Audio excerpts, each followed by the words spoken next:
I used to hate mum life, and looking back, I feel like it was actually my fault. I always wanted to be the cool mum and just like drag myself out of bed when the kids yelled out for me and just live in my PJs till 9 or 10 o'clock in the morning and have a cup of coffee and just do whatever. But that meant that I was always stressed and the kids were always like way too noisy for my liking.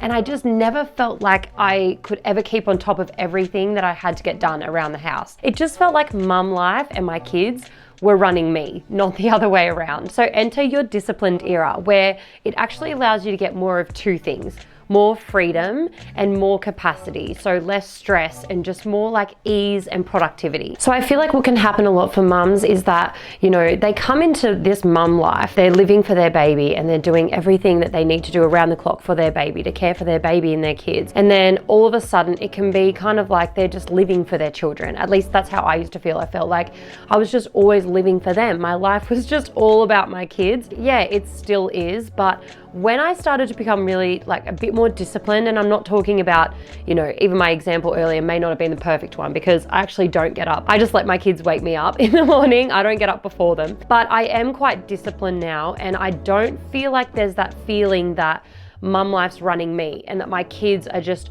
you know, constantly like running my life sort of thing. It actually feels like when I'm out in front of them, that's when I can actually enjoy myself, and there's more like productivity, there's more predictability, all these like big words. But yeah, it's true. It feels like I have more energy and stuff. So I'll give you some actual examples of what I mean. For example, when I had my first baby, I was shocked to pieces because I couldn't just wrap her up in a swaddle and get her to go to sleep. I remember that happened the first couple nights in hospital. Then after that, it was just, that was it. I don't know what happened. She just would never let me do that again. Even when she was like, had been feeding and was up for a while and like whatever. She just wanted to be, you know, held while asleep. And all three of my children were like that. So it's been a lot, but anyway, I digress. So what happened was I had to learn, because at first I just went with it and I was like, okay, I'm just gonna feed her to sleep. I'm just gonna sleep in the nursing chair, which is like, please do not do that. It is really, really bad. I was like, I'll just, you know, let her just sleep in my arms and like do whatever. And then I had to kind of learn the hard way with, you know, the 4-month sleep progression and everything, that I genuinely felt like as her mum, it was like my instinct kind of thing. I just felt like if I don't change what I'm doing, nothing's gonna change. Like, she's just gonna keep doing this. I feel like there's something that I need to work on here. And then that's when I got some help from some sleep consultants, from some mums on a Facebook group. And it was honestly life-changing for me. And that was the start of me learning about why discipline and how discipline is so important as a mum. Even now to this day, like I do have a 1-year-old baby, but even with my toddlers, I have to be so disciplined. And I don't mean like ridiculous. Like, we still get takeaway for dinners and we still like whatever. I watch probably too much screen time and everything. But I just mean in myself can actually make such a big difference. For example, with the sleep consultant, I had to learn about working around wake windows, and then it was easier to actually just put her down in the cot because she was finally tired enough to like actually want to just stay asleep. I also had to use, you know, blackout blinds, brown noise, all that kind of thing, a sleeping bag. And then I had to wake her up at the same time every single morning, because I don't know if that's what every single sleep consultant says, but it's the ones that I was talking to, that's what they said. It's more important for her to have the same wake up time than the same bedtime. That's just, anyway, we won't go into sleeping stuff, but it meant that I had to be quite disciplined. And so even when we had people over, even when we had events and stuff, I was still always watching the clock for her wake windows and knowing when she was going to be due for a nap. And I had my little routine. Like, it wasn't a big routine, but I had to, you know, draw the blinds or whatever, and I had to put her in a sleeping bag, turn on the brown noise. I had to do the things, and I still kind of would feed her to sleep sometimes, but it still meant that she went down for a nap. And that was literally like, it was life-changing to say the least, because before that, I couldn't do anything. I had her in the carrier sometimes, but even that she got sick of after a while. But like, that was the only way that I could even like just have a cup of tea, or like get myself a cup of tea if no one was home, or like even just eating food. Like, it was so basic. Having a shower, it was those real basics, like basic hygiene, basic, you know, food and drink, like water. And they were the things that I weren't even getting, because I was just doing whatever. I was just going with her flow instead of being really disciplined. And then when I learned all that stuff with the sleep consultants, and then she started napping, and I could literally just like close the door and walk away with a sleeping baby in the cot, It was like mind blowing and life changing. I cannot explain to you. I got more energy back. I was just more, I don't know what the word is, but like just, you know, a skip in my step. Like I was just happier because then I could just go and like even just, I don't know, I could just move my body around, like my own body. I could just walk around the house. I didn't have her attached to me all the time, which like I did love, and I did still do that a little bit.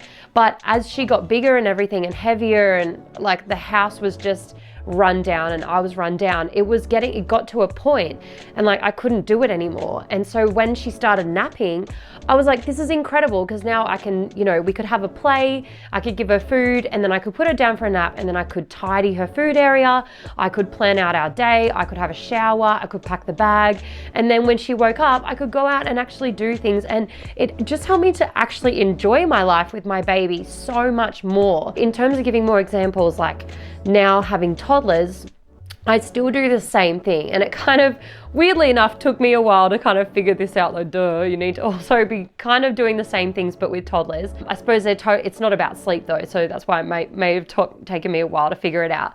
But now, like for instance, I have to make sure that when I'm home with my girls, when I'm not working and they're not at daycare, and I'm home with my girls, as I said at the beginning, I used to just drag myself out of bed and just like wear my PJs to like 9 or 10 o'clock, not worry about a shower, like, you know, I'm home anyway, who cares? And I just used to like, I don't even know what I was doing. I didn't bother brushing my teeth, like nothing. It was just like pajama day, which is fine. Again, it's totally fine. But again, it gets to a certain point where it starts driving you a bit mad. And then the kids start like getting on top of you and you're like, what are we even doing for our day? And it's like, just gets way too much. And it was all getting like on top of me. And so then that's when I started being like, okay, now I have these little like alarms set on my phone. So I'll actually show you one of them here. So every day that I am, because you know how on your phone you can like put what days of the week you want the alarms to go. So on the days when the girls are home with me, I have them go off. So one of them is 6:50 a.m. Put, sorry, my phone's terrible, all cracked, but brush teeth, put on bra, runners every Wednesday, Thursday, Friday. That's what I've got to do, right? So like, instead of just, I used to get up in the morning and then Tom would go to work and then I'd miss my opportunity to have a shower and I'd think, oh, I should just get over it because I'm with my kids, like who cares? I'm just doing whatever with them.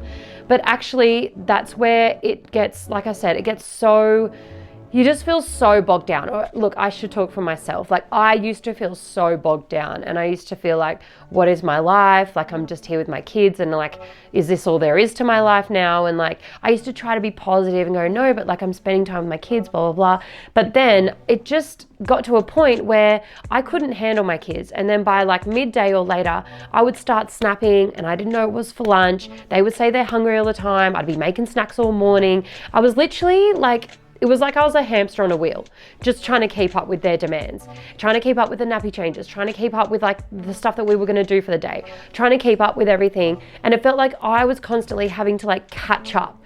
Whereas now when I make sure, okay, I have a shower before Tom leaves, I put on my bra, I don't just go like braless, I actually feel put together and like I, you know, brush my hair and everything, I put on my shoes. That makes me feel so much more just ready to go, ready to face the day, makes me feel like I'm out in front. And I suppose I literally am out in front because then I can go downstairs, I can say, right guys, like what are we doing today? And even if we are just having a chill morning, I still just feel better because then that way when I'm like in the kitchen making their breakfast and getting all their things and whatever, and like maybe doing a bit of tidying from like the past couple of days and putting on loads of washing, I don't feel like I'm like dragging myself doing it. I feel like I'm on top of it. Like now I'm actually feeling like it's healthy productivity kind of vibe.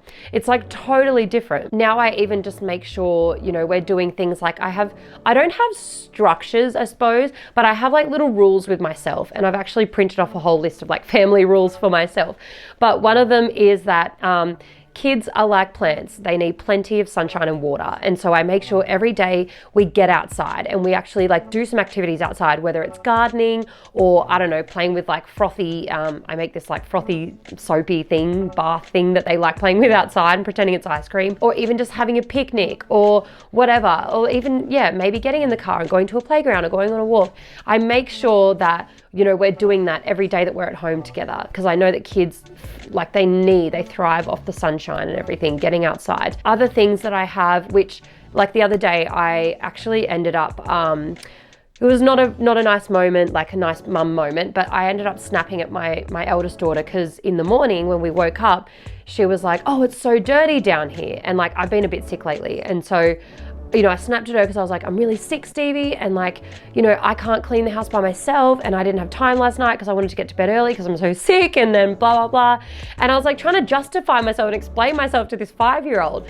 But then I realized it's actually because I didn't stick to my rule of, you know, every like 3 times a day, my alarm would go off, which let me try to find it as well. But my alarm would go off and it's like, yeah, there it is. Plan lunch and reset every Wednesday. And so, or like, I think another one at like 1 o'clock or something, reset. So I've got sweep, tidy, clear the bench every Wednesday and whatever else days. And so what ended up happening was I didn't actually do that. And I remember on that day in particular, probably because I was a bit sick and I couldn't be bothered, I was like, oh, whatever, I'll let it go today. I just kind of like cleared my alarm and I was like, oh, it'll be fine. But then it actually, I had to learn the hard way. Then it ended up being that I snapped at Stevie. She was upset that it was dirty. And then I felt like I should be doing all the cleaning. And it was like, no, I just need to stay disciplined and make sure that we are doing our resets. You know, the girls are helping me with the cleaning. They're helping sweep up, even if it's not perfect or whatever, it's teaching them, and we're doing it. Like, at least we're doing it. We're turning off the TV, having a break from the snacks, and we're just doing a cleanup. And then maybe we like go outside and have a play. I mean, it just, even saying that out loud to you guys just sounds so healthy. Like, it just sounds like a good day. Whereas when you're just like letting it all happen and everything's going wherever, it's honestly horrible. And you finish the day and you look around, I know I do anyway, and you're like, what even is all of this mess? Like, where did this all come from? And like, you just feel crap and your hair's messy and you haven't brushed your teeth and it's like the afternoon, and it honestly makes you feel like mum life is the worst thing in the world, because who wants to feel like that? It's weird because when we all go to work, that's what we do. We get up in the morning, we have a shower, we brush our teeth, we get ready. It's like literally our whole morning centers around getting ready for work. So why don't we do the same thing with mum life? Like, that's what we need to do with our kids. It's just as important, if not more important. Like, family's number one, right? And so we need to make sure that we are showing up like that. And so I feel like that takes a bit of discipline, and that's where you can enter your disciplined era and you can have these things. And it's like this other thing that I learned from a parenting coach once, which was, you know, more rules equals more love. So I feel like these days as millennial parents, or I don't know where we've got it from, I know that I've got it, it's like, oh, I want to be the cool mom, I don't want rules around the house, I just want to do whatever, let my kids be free. But actually kids thrive off rules, because rules are just boundaries. So for instance, another rule that I've got in my house is that whenever we bake now, we use hardly any sugar. If we can avoid sugar altogether, great. Because I've had the mornings, like I have had to learn the hard way, where I've had the mornings where we've done some baking, they've eaten like 3 or 4 muffins, and then everything's just gone to shot because they have literally just had so much sugar. And so that's another example of a rule that I've got. It's not a bad rule of like, oh, you can't watch whatever, or but then that's fine too if there's certain shows that you don't want them to watch. Like, why feel bad? Like, at the end of the day, if you've got your children's best interests in mind and in heart, then the rules are only going to come from a good place, and then everyone's going to thrive and everyone's going to feel better. It even can be quite hard, like when you're sick and run down and you're busy, to kind of stay disciplined. But I guess what you need to remind yourself, and this is where it can be a bit of like a mindset shift, is like, you're the one who's going to benefit though. So like, if you're feeling sick at night and you're tired from work and you look around and you don't want to sweep or you don't want to tidy up or whatever, you just need to remind yourself that the next day you're the one that's going to be dealing with that. Like, you're going to have to deal with it eventually. And just think of the 2 different mornings. So you've got morning 1 where everything's a complete mess. You felt sick, you're tired from work, everything's everywhere, and you know, you wake up and you're just reminded of it. Like, it's just all in front of you. There's just crap everywhere. They're asking for snacks. You don't know, you know, you've got no knives left because you didn't do the dishwasher or whatever, you know, or they're upset because you don't have their special bowl done. And like, this is not about being a perfect parent, but it's just about like you know, meeting yourself in the middle though. You don't have to be perfect, but you can definitely be disciplined and like help yourself out and make it feel easier by being a bit disciplined. Because then you've got morning 2 where you did clean up the night before, you did just like throw the dishwasher on and not even think about it, just whatever, just chuck it on. Then at least the next morning you have got the stuff there, and then, you know, you can find the butter knife for their bloody 5 pieces of different flavored toast or whatever that they want, and then you can like put it on whatever dish that they want, and then everyone feels better, and then you're in your runners, you've had your shower, you feel good, and then you can like actually get into the day and look at the weather app and go, okay, what are we going to do today, who are we going to see, or do we need to go to our play group and stuff like that. Like, you can actually think about it from a really proactive point of view. And of course, like, day of rest, why not have like every week have a Sunday where you don't do that, you're not as disciplined. But even then I would beg to differ and say, like, you know, I feel like a Sunday would be so much better well spent. Like, you would just feel so much nicer if you did have your shower still and you did put on your runners and everything. I mean, yeah, we can all have a little break from it every now and then, but yeah, I just feel like coming into your disciplined era is going to mean that you don't resent your kids. You don't feel like you're just fighting and bickering with them. You're going to get that connection back with them. Like, you're not going to feel like there's this big thing between you guys and you're on different pages. You're going to be the boss. You're going to be in charge, and this day is going to be yours, and you're going to own your day. Even something else that I do now is when I get tired of hearing all the kids' shows all day, I just turn off the TV and I tell them to go outside. I tell them to take a piece of rubbish because they love putting the recycling out. I tell them to take it out to the bin and play outside for a while. And then I put on some really old school music, like some 1970s Bee Gees and stuff like that, because I feel like that's wholesome for them. And sometimes you need to like snap out of that mode where you're just like living for your kids all the time. And if you do really feel quite like run down and your energy's just a bit crappy, like you're low in energy, but even just how to describe your energy would just be a bit like, you know, you're just a bit burnt out and you're just feeling really crap and that kind of thing, I do have a 7-day energy reset challenge. So it's all free and it's through email. So you get like a PDF download and it's really pretty and everything. And it's just like every day you get a different challenge over 7 days to just help like reset your energy and like get your good energy back so you don't feel completely bogged down by mum life. Anyway, I really hope that you enjoyed this video, and I'll talk to you in the next one. Bye.